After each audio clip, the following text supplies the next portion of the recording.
기도하겠습니다. 하나님 아버지 감사합니다. 레위기 말씀을 통하여서 하나님과 좀 더 거룩한 삶을 살기를 원하는 우리 호산나 교회 교우들이 될 수 있도록 인도하여 주옵소서. 예수님의 이름으로 기도합니다. 아멘. 예, 반갑습니다. 오늘은 레위기 10장에서 12장까지의 말씀입니다. 지금 우리가 성경에서 레위기를 보고 있는데 레위기만큼 참 지루하고 재미없는 책일 수도 있다는 생각을 많이 듭니다. 그렇죠. 구약에 보면 그 민수기 초반에 나와 있는 그 인구조사 하는 거하고 그다음에 레위기의 이 제사법이 참 우리 성경을 보는데 참 어려움을 갖게 합니다. 그런데 물론 이제 오늘날 이제 제사법이 없다 보니까 우리에게 좀 어려움을 호소하고 있지만 우리가 좀 깊이 있게 성경을 볼 수만 있다면 이 제사법을 통하여서 예수님이 왜 그렇게 만들어 놓으신지에 대해서 연구하고 개발하면 참 레위기에 우리에게 큰 유익이 되지 않을까 생각을 해봅니다. 자, 레위기의 구조는 한마디로 제가 요약을 좀 앞부분을 하고 지나가야겠는데 1장부터 7장까지가 전번에 목사님이 말씀하셨던 것처럼 5가지 제사법이죠. 번제, 소제, 화목제, 속건제, 속죄제, 이렇게 5가지 제사법에 대해서 1장부터 7장을 이야기하고 있고 8장부터 10장까지가 제사장 임직에 대해서 이야기를 하고 있습니다. 그리고 11장과 15장에 걸쳐서는 이제 정결법에 대해서 이야기를 하고 있지요. 그리고 17장과 마지막 27장까지가 그러면 그 정결을 하게 돼서 거룩한 삶이 무엇인가에 대해서 이야기를 하고 있습니다. 그래서 오늘은 10장과 12장인데 10장에 가면 이제 제사장에 대해서 한번 마지막으로 이제 언급을 하면서 제사장의 어떤 성스러운 장소에서 제사장은 일을 해야 하는 사람이고 그래서 기름 부음을 받았고 선택을 받았고 또 하나님의 영광 속에서 현존하는 그런 위치에 서 있다. 그래서 그러한 제사장이 거룩함을 드러내지 못했을 때에 나타나는 사건이 이 10장에 그 아론의 아들 둘, 나답과 아비후죠. 그의 죽음들을 이야기를 하고 있습니다.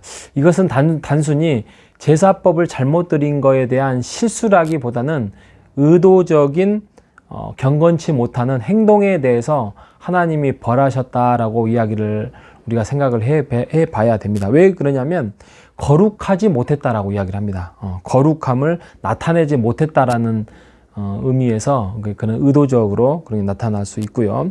자, 그래서 11장과 오늘은 12장까지지만 16장까지가 정결법에 대해서 이야기를 하고 있습니다. 그래서 11장은 음식에 대해서, 12장은 출산에 대해서 이야기를 하고 있고 또 이제 내일 모레 하겠지만 이제 악성 피부병이 13장, 14장, 또 15장이 유출병 그렇게 이야기를 하고 있습니다. 그리고 마지막으로는 17장과 27장에는 제가 아까 말씀드렸던 것처럼 그렇게 됐을 때에 정한 자의 삶으로서의 성결한 삶, 거룩한 삶에 대해서 다시 한번 반복적으로 이야기를 하고 마무리를 짓는 게 레위기의 말씀입니다.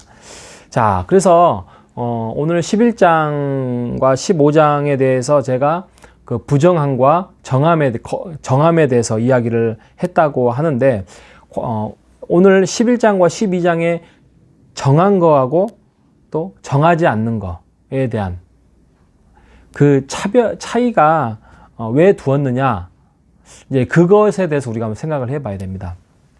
자, 이거는 이렇게 생각해 보시잖아요. 하나님이 창조하신 모든 것들이 다 정하죠, 그죠? 다 옳고 다 그 잘못된 것이 없고 완전하고 완벽하고. 그런데 어떻게 해서 어떤 음식은 또 어떤 동물은 또 어떤 물고기는 정하고 어떤 것은 부정하냐? 이것은 하나님의 백성, 하나님의 자녀의 기준으로 좀 더 건강에 유익하냐, 또 위생적이냐, 이 기준에 있는 것입니다. 그래서 레위기는 여기서부터는 뭐 건강 보호 사전, 뭐 이렇게 생각을 하셔도 될 것 같습니다. 예를 들어서 이제 그 12장에 나오는 그 여인의 산후조리에 대해서, 출산한 여인에 대해서 이야기하는 것도 부정하다라고 이야기를 하지만 결국에는 그 출산한 여인들을 보호하기 위한 격리라 할까요? 이렇게 생각하시면 될 것 같습니다. 뭐 그 13장, 14장 또 이야기하겠지만 악성 피부병에 대해서 이야기를 하고 있는데, 그것도 마찬가지로 아픈 자에 대한 하나님의 배려적 차원에서 우리가 생각을 해볼 수 있어요. 물론 반대로 어떤 죄악으로 인하여서 어떤 찾아오는 병에 대해서도 우리가 생각을 해봐야 되겠지만, 아무튼 하나님의 보호하심과 정결의 부분에 대해서 하나님의 그 인도, 보호, 또 격리, 이렇게 생각해 볼 수 있을 것입니다. 자, 여러분, 그 11장에 가면 뭐 낙타, 뭐 사반, 토끼 이런 거 먹지 마라, 부정하다, 그 이야기를 하고 있지 않습니까? 또 그 11장 19절에 제가 이번에 이제 코로나가 와서, 원래 코로나의 처음에 근원지가 뭐 중국에서 박쥐고기를 먹었기 때문이다, 뭐 그렇게 이야기를 하는데, 그래서 11장 19절에 박쥐 먹어서는 안 된다, 성경에 있었는데 먹었기 때문에 코로나가 퍼졌다, 이렇게 말씀하시는 분이 있는데, 그것은 조금 너무 나간 것 같고요. 그렇게 하면 그럼 11장 17절에 보면 돼지고기도 먹으면 안 됩니다. 그죠? 돼지고기를 어쩌죠? 돼지고기를 참 좋아하는 사람들이 많은데, 그럼 돼지를 이제 먹으면 부정한 음식을 먹게 되고 부정한 자가 되는 건가? 이렇게 이야기를 하는데, 이것만 하고 제가 오늘 마무리를 짓겠습니다. 이것은 이제 오늘날 기준으로 말할 수 없고요. 아마 여러 가지 해석이 분분하지만, 제가 여러 가지 사전적으로 찾아봤을 때, 예를 들면 소나 염소나 양 같은 그런 동물들은 이제 초식 동물이지요. 그래서 초식 동물로서의 어떤 몸에 가지고 있는 어떤 섬유소가 굉장히 많은 것에 비해서, 돼지는 뭐 옥수수, 감자, 콩, 섬유소가 적은 이런 것들을 먹고, 또 그뿐만이 아니라 신체에 열을 이렇게 배출하는데 뭐 일을 하지 않잖아요. 그래서 그거에 대해서 활동량도 적고 하다 보니까 어떤 그 열을 발산하는 것들이 몸에 이렇게 제대로 못하고, 또 태양을 내리쬐는 초원 환경에도 이렇게 잘 관리되지 못해요. 그래서 돼지가 그 열을 삭히는 방법은 뭐 차가운 진흙탕에 들어가서 몸을 뒹굴거나 이제 이런 부분이다 보니까 굉장히 이렇게 외모적으로 봐도 불편해 보이고 또 지저분해 보이는 음식, 그 돼지인 거죠. 그리고 또 그러다 보니까 어떤 활용 가치도 뭐 쟁기를 끈다던가, 또 뭐 젖을 짠다던가, 뭐 가죽을 만든다던가, 이런 것들에 대해서 활용 가치가 많이 떨어진다라고, 이런 조건들에 비해서 어떤 사육이 적합하지 않고, 또 쓸모가 적다는 의미에서의 짐승들을 좀 이렇게 만지거나 또 이렇게 보거나 먹어서는 안 된다, 뭐 그런 기준으로 이렇게 율법에는 정한 것 같습니다. 이렇게 말하고 있는 학자들이 많습니다. 근데 한 가지 분명한 거는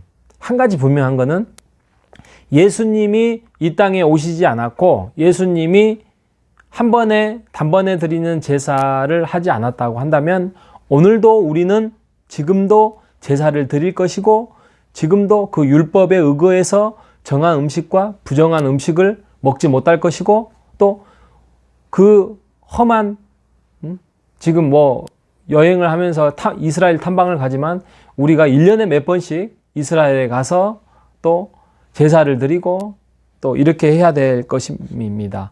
그런데 예수님의 단번에 드리는 제사로 인하여서 우리에게 자유와 기쁨과 행복이 찾아왔다는 거예요. 예수님 때 예수님이 아니었으면 우리는 1년에 몇 번씩 이스라엘에 가서 그렇게 해야 할 그 제사법에 대해서 우리에게는 그러한 기쁨의 자리에 있는데, 우리가 이스라엘은 못 갈 망정, 우리가 주님이 원하시는 그 교회를 세워나가는 데에 함께 예배드리고 영적인 제사를 드리는 곳이 우리의 호산나 교회 예배당 아니겠습니까? 여러분, 우리가 예배를 사모합시다. 또 예배 안에서 예수님을 본받아 가려고 하며 또 그분의 사랑과 닮아감에 우리가 따라가야 할 것입니다. 여러분, 우리가 예배당 안에서 이제 코로나가 다 지나갔습니다. 거의 지나가고 있습니다. 여러분, 마스크 잘 끼고 또 안전수칙을 잘 지키면서 우리가 예배를 사모하는 마음으로 예배당에 나와서 예배 드리는 여러분 되시기를 바랍니다. 이스라엘까지 갈 필요가 없습니다. 오늘 우리가 함께하는, 주님이 함께 거하는 그 예배당 안에서, 성도와 함께하는 예배당 안에서 주님을 기뻐하는 예배자로 나아오시는 우리 호산나 교회 교우들이 되시기를 주님의 이름으로 부탁드리겠습니다. 기도하겠습니다. 하나님 아버지, 감사합니다. 예수님의 영적인 제사로 인하여서 우리가 단번에 드리는 그 예수님의 제사로 자유와 평화를 누렸습니다. 하나님, 우리가 그 자유와 평화를 소홀히 여기지 않고 복음과 예배자와 신자의 삶으로 예배자로 나올 수 있도록 인도하여 주옵소서. 살아계신 예수님의 이름으로 기도합니다. 아멘.